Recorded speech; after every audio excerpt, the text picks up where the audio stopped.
ಗ್ರಾಮದ ಮಕ್ಕಳಿಗೆ ಹೊಟ್ಟೆ ತುಂಬ ಕುಡಿಯೋಕೆ ನೀರು ಸಿಗ್ತಾ ಇಲ್ಲ. ಹೋಗ್ಬೇಕಂದ್ರೆ ನಮ್ಮ ಗಾಡಿ ಇದು ಎಲ್ಲ ಬರ್ತಾರೆ, ರೋಡ್ ದಾಟ್ ಹೋಗ್ಬೇಕು.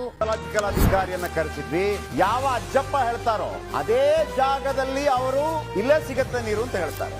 ಮತ್ತೆ ಕೊರೆಯುವಿಕೆ ಶುರುವಾಯಿತು. 50 ಅಡಿ ಜಾಸ್ತಿ ಅಧಿಕಾರಿ ಯಾರು ಬಂದಿಲ್ರಿ, ಹೋಟಿಗೆ ಅಂತ ಬರ್ತಾರ್ರಿ. ಈ ಊರಿಂದ ಆ ಊರಿಗೆ ಹೋಗೋದಕ್ಕೊಂದು ವ್ಯವಸ್ಥೆ ಮಾಡೋಕೆ ನಮಗೆ ಆಗೋದಿಲ್ಲ ಅಂತಂದ್ರೆ ಸ್ಥಳೀಯ ರಾಜಕಾರಣಿಗಳೇ ಕಾರಣ. ಸಿಂಗಾಪುರ ಗ್ರಾಮಕ್ಕೆ ಬೋಟ್ ಬಂತು. ಬೋಟ್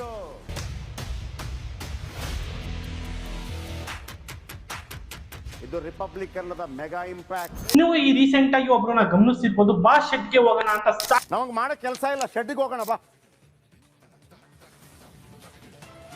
ಶೆಡ್ ಅಲ್ಲಿ ಕುಂಟಾಬಿಲ್ಲ ಆಡೋಣ ಬಾ. ಸಾಕಷ್ಟು ವಿಡಿಯೋಗಳು ವೈರಲ್ ಆಗಿತ್ತು. ಹಾಗಾದ್ರೆ ಈ ಜಯಪ್ರಕಾಶ್ ಶೆಟ್ಟಿ ಅಂದ್ರೆ ಯಾರು?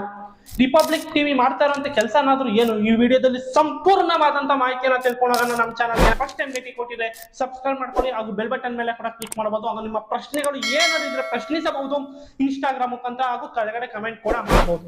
ಈಗ ಡೈರೆಕ್ಟ್ ಆಗಿ ವಿಚಾರಕ್ಕೆ ಹೋಗ್ಬಿಡೋಣ. ಹಾಗಾದ್ರೆ ಜಯಪ್ರಕಾಶ್ ಶೆಟ್ಟಿ ಅಂದ್ರೆ ಯಾರು? ಇವ್ರು ಎಲ್ಲಿಂದ ಬಂದ್ರು? ಇವರು 1978 ಡಿಸೆಂಬರ್ 18ರಂದು ಜನಿಸ್ತಾರೆ. ಐ ಥಿಂಕ್ ಇವರು ಉಪ್ಪಾಳ ಎಂಬ ಒಂದು ಗ್ರಾಮದಲ್ಲಿ ಜನಿಸ್ತಾರೆ ಅಂತ ಅನ್ಕೊಳ್ತೀನಿ. ಯಾಕೆಂದ್ರೆ ಸಾಕಷ್ಟು ರಿಸರ್ಚ್ ಮಾಡಿದೆ ತಂದೆ ತಾಯಿ ಹೆಸರು ತಿಳ್ಕೊಳಕ್ಕೆ, ಇವ್ರ ಊರ್ ಬಗ್ಗೆ ತಿಳ್ಕೊಳಕ್ಕೆ, ಇವರ ಬಾಲ್ಯದ ಬಗ್ಗೆ ತಿಳ್ಕೊಳಕ್ಕೆ ಎಷ್ಟೇ ರಿಸರ್ಚ್ ಮಾಡಿದ್ರು ನಮ್ಗೆ ಯಾವ್ದು ವೆಬ್ಸೈಟ್ ಗಳಲ್ಲೂ ಸಿಕ್ಲಿಲ್ಲ. ಬಟ್ ಕೆಲವೊಂದಿಷ್ಟು ಇಂಟರ್ವ್ಯೂನ ಗಮನಿಸ್ತೆ, ಬಟ್ ಅವ್ರು ಪತ್ರಿಕೋದ್ಯಮದ ಬಗ್ಗೆ ಮಾತ್ರ ಹೇಳ್ಕೊಂಡಿದ್ದಾರೆ. ಈಗ ಡೈರೆಕ್ಟ್ ಆಗಿ ವಿಚಾರಕ್ಕೆ ಹೋಗ್ಬಿಡ್ತೀನಿ. ರಿಪಬ್ಲಿಕ್ ಟಿವಿ ಮಾಡ್ತಾ ಇರುವಂತ ಕೆಲಸಗಳು ಏನು ಅಂತ ಈಗ ಸಣ್ಣದಾಗಿ ಒಂದು ಗ್ಲಿಮ್ಸ್ ನ ಹಾಕ್ತೀನಿ. ರಿಪಬ್ಲಿಕ್ ಟಿವಿಯ ಒಂದು ವರದಿಯನ್ನ ಹಾಕ್ತೀನಿ, ನೀವು ನೋಡ್ಕೊಂಡ್ಬಂದು ಕಮೆಂಟ್ ಮುಖಾಂತರ ಬರ್ತಿರ್ಸಿ. ಇವತ್ತಾನು ಅಧಿಕಾರಿ ಯಾರು ಬಂದಿಲ್ರಿ, ಹೋಟಿಗೆ ಅಂತ ಬರ್ತಾರ್ರಿ. ಈ ಊರಿಂದ ಆ ಊರಿಗೆ ಹೋಗೋದಕ್ಕೊಂದು ವ್ಯವಸ್ಥೆ ಮಾಡೋಕೆ ನಮಗೆ ಆಗೋದಿಲ್ಲ ಅಂತಂದ್ರೆ ಸ್ಥಳೀಯ ರಾಜಕಾರಣಿಗಳೇ ಕಾರಣ. ಪಾಲಕರು ಇದ್ರೆ ಹೆದರಿಕಾಗುಲ್ರಿ, ಪಾಲಕರು ಇಲ್ದಿಕ್ರೆ ಹೆದರಿಕಾಗ್ತೈತಿ. ಇವ್ರಿಗೆಲ್ಲ ಹೆಂಗ್ ಗೊತ್ತಾ, ಬಡವರು ಬಡವರಾಗೇ ಇರಬೇಕು. ದಿನ ಶಾಲೆ ಮಕ್ಕಳು ನಾವು ಕರ್ಕೊಂಡು ಹೋಗೋದು ಕರ್ಕೊಂಡ್ ಬರೋದು. ನೀರ ಬಾಳ ಆಳ ಐತ್ರಿ. ಸಿಂಗಾಪುರ ಗ್ರಾಮಕ್ಕೆ ಬೋಟ್ ಬಂತು. ಬೋಟ್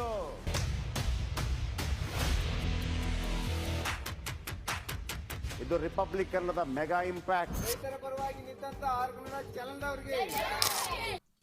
ಇಂಥ ಕಾರ್ಯಗಳು, ಇಂಥ ಕೆಲಸಗಳು, ಸುದ್ದಿ ಮಾಧ್ಯಮಗಳು ಮಾಡ್ತಾ ಇರುವಂತ ಇಂಥ ಕೆಲಸಗಳನ್ನ ನಾವು ಎತ್ತಿ ಹಿಡಿಲೇಬೇಕು.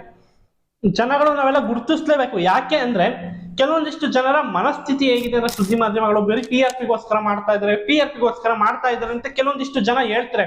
ಆದ್ರೆ ನಾನು ಇದು ಓಪನ್ ಆಗಿ ಸ್ಟೇಟ್ಮೆಂಟ್ ಕೊಡ್ತೀನಿ, ರಿಪಬ್ಲಿಕ್ ಟಿವಿಗೆ ಈ ಕೆಲಸದಿಂದ ನಿಜಕ್ಕೂ TRP ಸಿಗ್ತಾ ಇಲ್ಲ. ನೀನ್ ಹೆಂಗಪ್ಪ ಹೇಳ್ತೀಯ? ನಿನ್ಗೇನಾದ್ರು ಗೊತ್ತಾ? ನೀನೇನಾದ್ರೂ ಹೋಗಿ ಅಲ್ಲಿ ಕೆಲಸ ಮಾಡಿದ್ಯಾ ಅಂತ ನೀವು ನನ್ನನ್ನ ಪ್ರಶ್ನಿಸೋದಾದ್ರೆ ಒಂದು ಸಣ್ಣದಾಗಿ ಒಂದು ಸಾಕ್ಷಿ ತೋರಿಸ್ತೀನಿ ನೋಡಿ. ಇಂಥ ಕೆಲಸಗಳನ್ನ ಮಾಡಿರ್ತಾರಂತಲ್ಲ, ಇಂಥ ಕೆಲಸಗಳನ್ನ ಮಾಡಿರುವಂತದಕ್ಕೆ ಎಷ್ಟು ವ್ಯೂಸ್ ಬರ್ತಾ ಇದೆ ಯೂಟ್ಯೂಬ್ ನಲ್ಲಿ. ರಿಪಬ್ಲಿಕ್ ಟಿವಿ ಯೂಟ್ಯೂಬ್ ಚಾನಲ್ ಅಲ್ಲಿ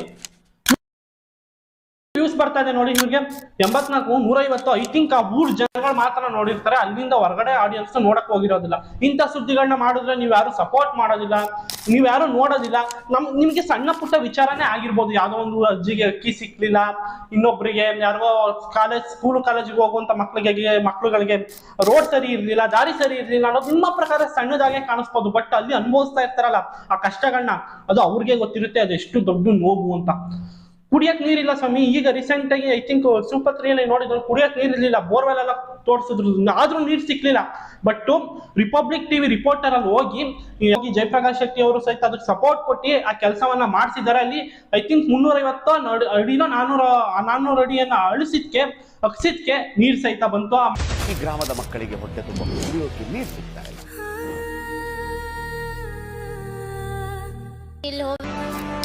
ನಮ್ಮ ರಿಪೋರ್ಟರ್ ಇದಾರಲ್ಲ, ಅವ್ರು ಬಿಡ್ಲಿಲ್ಲ. ಜಿಯೋಲಾಜಿಕಲ್ ಅಧಿಕಾರಿಯನ್ನ ಕರೆಸಿದ್ವಿ, ಯಾವ ಅಜ್ಜಪ್ಪ ಹೇಳ್ತಾರೋ ಅದೇ ಜಾಗದಲ್ಲಿ ಅವರು ಇಲ್ಲೇ ಸಿಗತ್ತೆ ನೀರು ಅಂತ ಹೇಳ್ತಾರೆ. ಮತ್ತೆ ಕೊರೆಯುವಿಕೆ ಶುರುವಾಯಿತು. 50 ಅಡಿ ಜಾಸ್ತಿ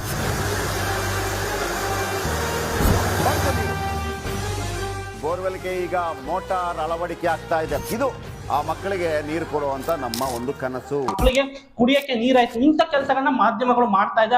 ಅದ್ರ ಪಟ್ಟಿ ಗುರುತಿಸೋದಿಲ್ಲ. ನಾನು ಹೇಳ್ತೀನಿ, ಸುದ್ದಿ ಮಾಧ್ಯಮಗಳಲ್ಲಿ ಕೆಲವೊಂದಿಷ್ಟು ಕನ್ನಡ ಸುದ್ದಿ ಮಾಧ್ಯಮಗಳು ಗೋಲ್ಮಾಲ್ ಮಾಡ್ಕೊಂಡು ದುಡ್ಡು ಮಾಡಕ್ಕೆ ಅಂತಾನೆ ಸುದ್ದಿ ಮಾಧ್ಯಮಗಳನ್ನ ತೆಗ್ದಿದ್ದಾರೆ.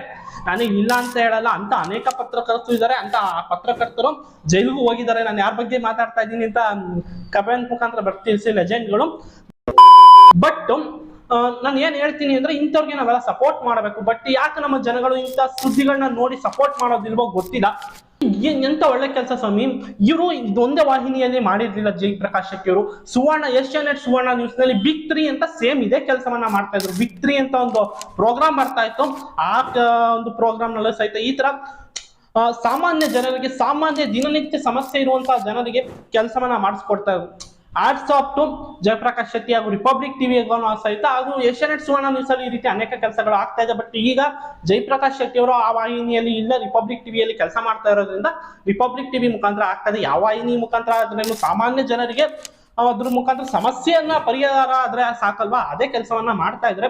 ಐ ಥಿಂಕ್ ಇದು ನನ್ನ ಪ್ರಕಾರ 12 ಗಂಟೆಗೆ ಏನೋ ಟೆಲಿಕಾಸ್ಟ್ ಆಗ್ತಾ ಇದೆ ರಿಪಬ್ಲಿಕ್ ಟಿವಿಯಲ್ಲಿ. ಹಾಗೂ ನಿಮ್ಮ ಯೂಟ್ಯೂಬ್ ನಲ್ಲಿ ಸಾಕಷ್ಟು ವಿಡಿಯೋಗಳು ದೊರಕುತ್ತೆ. ದಯವಿಟ್ಟು ಯಾರು ಮಿಸ್ ಮಾಡ್ದಂಗೆ ಇಂಥ ಪ್ರೋಗ್ರಾಮ್ಗಳನ್ನ ನೋಡಿ ಸಪೋರ್ಟ್ ಮಾಡಿ, ನಿಮ್ಮ ಮಾರಲ್ ಸಪೋರ್ಟ್ ನ ಮಾಡ್ಬಿಟ್ರೆ ಇಂಥ ಇನ್ನೂ ಅನೇಕ ಕಾರ್ಯಗಳನ್ನ ಆ ಪತ್ರಕರ್ತರು ಮಾಡ್ತಾರೆ, ಆ ಸುದ್ದಿವಾಹಿನಿ ಸಹಿತ ಮಾಡುತ್ತೆ. ಕೆಲವೊಂದಿಷ್ಟು ಕೇಳ್ತಾರೆ, ಈಗ TRP ಅಷ್ಟೊಂದು ದುಡಿತಾ ಇರ್ತಾರೆ ಸುದ್ದಿ ಮಾಧ್ಯಮಗಳು, ಅವರು ಹೆಲ್ಪ್ ಮಾಡ್ಬೋದಲ್ಲ, ಹಂಗ್ ಮಾಡ್ಬೋದಲ್ಲ. ಬಟ್ ಕೆಲವೊಂದಿಷ್ಟು ಸುದ್ದಿ ಮಾಧ್ಯಮಗಳು ಮಾಡ್ತಾ ಇರುತ್ತೆ, ಅದನ್ನ ತೋರಿಸ್ಕೊಳಕ್ ಹೋಗೋದಿಲ್ಲ. ಆದ್ರೆ ಕೆಲವೊಂದಿಷ್ಟು ಜನ ಕೆಲವೊಂದಿಷ್ಟು ಸುದ್ದಿ ಮಾಧ್ಯಮಗಳು ಈ ರೀತಿ ಅನೇಕ ಕೆಲಸಗಳು ಮಾಡ್ತಾ ಇರುತ್ತೆ, ನಮ್ಮ ಕಣ್ಣಿಗೆ ಬೆಳಕಿಗೆ ಬಿದ್ದಿರೋದಿಲ್ಲ. ಆದ್ರೆ ನಾನು ಒಂದು ವಾದವನ್ನ ಇದ್ರ ಮುಂದೆ ಹೇಳ್ತೀನಿ ಕೇಳ್ಕೊಳ್ಳಿ. ಸುದ್ದಿ ಮಾಧ್ಯಮಗಳು TRP ಮಾಡ್ತಾ ಇದೆ, ಬಿಸ್ನೆಸ್ ಮಾಡ್ತಾ ಇದೆ, ಕೆಲವೊಂದಿಷ್ಟು ಜನ ದುಡ್ಡನ್ನ ಬಾಚ್ಕೊಳ್ತಾ ಇದೆ. ಅವ್ರು ಸಹಾಯ ಮಾಡ್ಬೇಕು ಸಾರ್ವಜನಿಕರಿಗೆ ಅಂತ ಹೇಳ್ತೀರಾ, ಸ್ಕೋರ್ಟ್ಸ್ ಮಾಡ್ಬೇಕು, ಸಾರ್ವಜನಿಕರಿಂದ ಒಂದ್ ಸ್ವಲ್ಪ ದುಡ್ಡನ್ನ ಮಾಡ್ತಾ ಇದ್ದಾರೆ ಅಂದ್ರೆ ಅವ್ರು ಮಾಡೋದು ತಪ್ಪಿಲ್ಲ. ಬಟ್ ಈ ರಾಜಕಾರಣಿಗಳು ಸಾರ್ವಜನಿಕರ ದುಡ್ಡ ತಿನ್ಕೊಂಡು ಹೋಗ್ತಾ ಇರ್ಬೇಕು. ಇವು ಸುದ್ದಿ ಮಾಧ್ಯಮಗಳು, ಅನೇಕ ಸಂಘ ಸಂಸ್ಥೆಗಳು ಈ ರೀತಿ ಸಾಮಾಜಿಕವಾಗಿ ಕೆಲಸ ಮಾಡ್ತಾ ಇರೋರು ಬಂದ್ಬಿಟ್ಟು ಸಹಾಯ ಮಾಡ್ಬೇಕು ಜನಗಳಿಗೆ. ಇವು ರಾಜಕಾರಣಿಗಳು ಮಾತ್ರ ನಮ್ಮ ದುಡ್ಡನ್ನ ತಿನ್ಕೊಂಡು ತೆಕ್ಕೊಂಡು ಆರಾಮಾಗಿರ್ಬೇಕು. ನೀವೇನ್ ಹೇಳ್ತೀರಾ ಅಂತ ಕಮೆಂಟ್ ಮುಖಾಂತರ ತಿಳಿಸಿ. ಇನ್ನೊಂದು ಈ ವಿಚಾರದ ಬಗ್ಗೆ ತುಂಬಾ ಇನ್ನೂ ಮಾತಾಡಬೇಕಿತ್ತು, ಬಟ್ ಸಮಯದ ಅಭಾವದಿಂದ ನಾನು ಮಾತಾಡೋಕೆ ಆಗ್ತಾ ಇಲ್ಲ. ದಯವಿಟ್ಟು ಇಂಥ ಪ್ರೋಗ್ರಾಮ್ಗಳಿಗೆ ಸಪೋರ್ಟ್ ಮಾಡಿ ಹಾಗೂ ಇಂಥ ಪತ್ರಕರ್ತರಿಗೆ ಸಪೋರ್ಟ್ ಮಾಡಿ ಅಂತ ಹೇಳ್ತಾ ವಿಡಿಯೋನ ಇಲ್ಲಿಗೆ ಎಂಡ್ ಮಾಡ್ತಾ ಇದ್ದೀನಿ. ನೋಡ್ತಾ ಇರಿ ಲೋಕ ಡಿಜಿಟಲ್ ಮೀಡಿಯಾ, ಇದು ನವೀನ ಜೀವನ.